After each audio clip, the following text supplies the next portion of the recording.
जैसे महाभारत में फेमस हकिन माधव, वो सही धरती पर फेमस है यादव।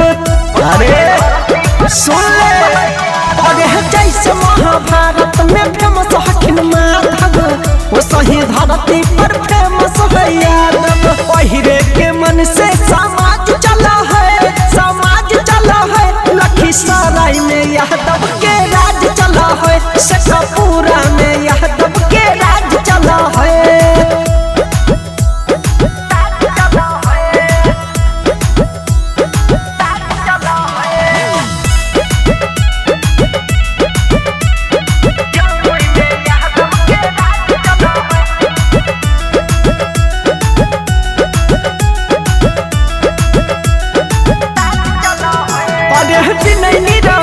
तोरा कहा हो आज रे, देखले उलट के पहले इतिहास रे।